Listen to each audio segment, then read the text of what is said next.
Assalamualaikum warahmatullahi wabarakatuh. Kami dari kelompok 10 akan mempresentasikan hasil kerja kelompok kami yang berjudul Manajemen Rantai Pasokan atau Supply Chain Management. Saya Winda Prasasti. Saya Hital Mastomi. Dan saya Fajar Maulana Ibrahim.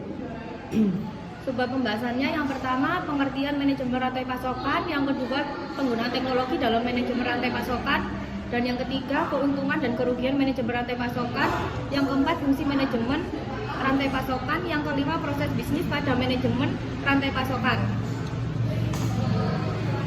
Pengertian manajemen rantai pasokan atau SCM. Manajemen rantai pasokan atau supply chain management adalah sinkronisasi proses untuk kepuasan pelanggan. Semua supply chain pada hakikatnya merebutkan pelanggan dari produk atau jasa yang ditawarkan. Semua pihak yang berada dalam satu rantai supply chain harus bekerja sama satu dengan lainnya semaksimal mungkin untuk meningkatkan pelayanan dengan harga murah, berkualitas, dan tepat pengirimannya. Selanjutnya penggunaan teknologi dalam manajemen rantai pasokan. Berbagai informasi memberikan banyak data yang tersedia. Kita harus merumuskan masalah berdasarkan data dan menentukan cara untuk menyelesaikan perkembangan aplikasi software untuk menyelesaikan berbagai masalah telah mendapatkan keuntungan lebih besar dengan penggunaan IT saat ini. Software untuk merealisasikan manajemen rantai pasokan secara bersamaan disebut Supply Chain Planning Software atau SCPS. SCPS terdiri dari beberapa software pada manufacturing planning, demand forecasting, transportation planning, inventory management, scheduling, dan lain-lain. Pada umumnya kemajuan IT telah mengembangkan secara cepat pembagian atau berbagai informasi di antara perusahaan yang diperlukan untuk manajemen rantai pasokan dan telah menyebabkan perbaikan dan kualitas dari aplikasi software untuk proses informasi atau software supply chain planning. Selanjutnya keuntungan dan kerugian manajemen rantai pasokan atau SCM. Keuntungan yang pertama adalah mengurangi biaya. Yang kedua meningkatkan kelangsungan hidup keuangan.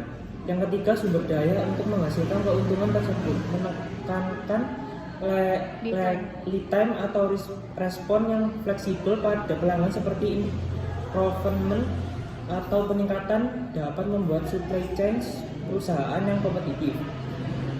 Kerugian untuk memaksimalkan suatu net value dengan SCM memerlukan biaya transaksi yang tinggi dan membutuhkan 3 kondisi waktu. Yang pertama, waktu hubungan haruslah cukup panjang atau lama untuk membuat partnership yang baik. Yang kedua, perusahaan dalam supply chain harus memiliki kemampuan yang diperlukan dan harus membagi tanggung jawab dengan masuk akal atau seimbang.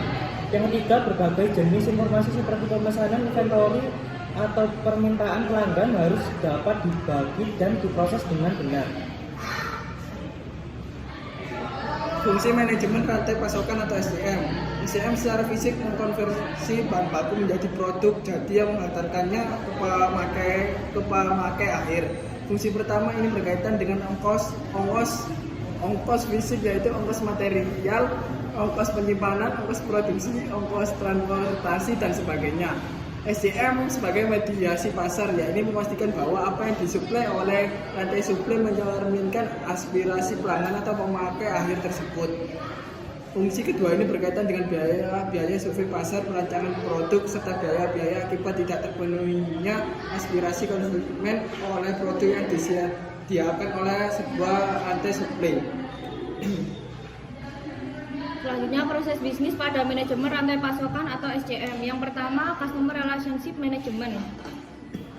Langkah pertama manajemen rantai pasokan adalah mengidentifikasi pelanggan utama atau pelanggan yang kritis bagi perusahaan. Aktivitas ini melibatkan tim pelayanan pelanggan atau customer service yang membuat dan melaksanakan program-program bersama persetujuan produk dan jasa, serta menetapkan tingkat kinerja tertentu untuk memenuhi kebutuhan. Yang kedua yaitu Customer Service Management, merupakan sumber tunggal informasi pelanggan yang mengurus persetujuan produk dan jasa. Customer service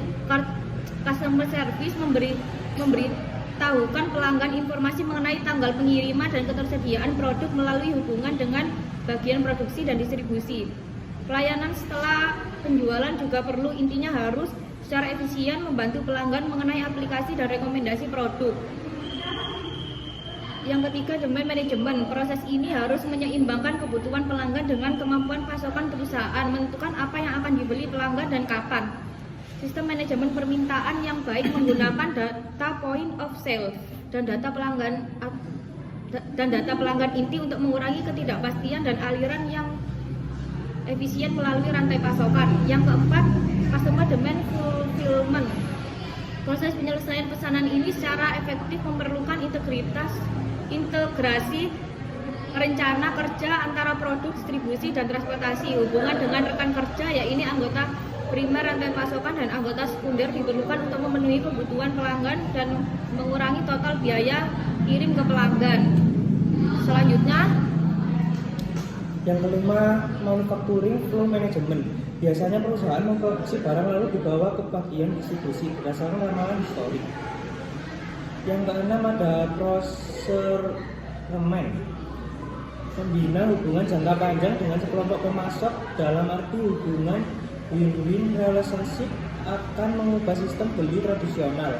Yang ketujuh, pengembangan produk dan komersialisasi untuk mengurangi waktu masuknya produk ke pasar, pelanggan, dan pemasok seharusnya dimasukkan ke dalam proses pengembangan produk. Yang terakhir ada return. Proses manajemen return yang efektif memungkinkan untuk mengidentifikasi produktivitas, kesempatan memperbaiki, dan menerobos proyek-proyek agar dapat bersaing.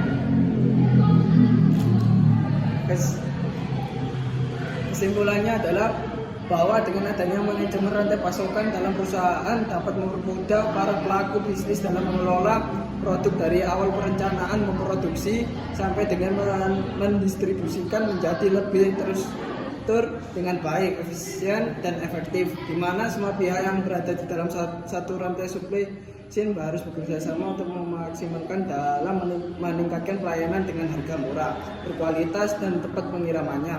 Apabila hal tersebut memang dilakukan dengan baik, maka perusahaan dan customer sama-sama diuntungkan. sekian dari kelompok kami. Apabila ada pertanyaan, silakan langsung tulis di kolom komentar. Kurang lebihnya mohon maaf. Wassalamualaikum warahmatullahi wabarakatuh.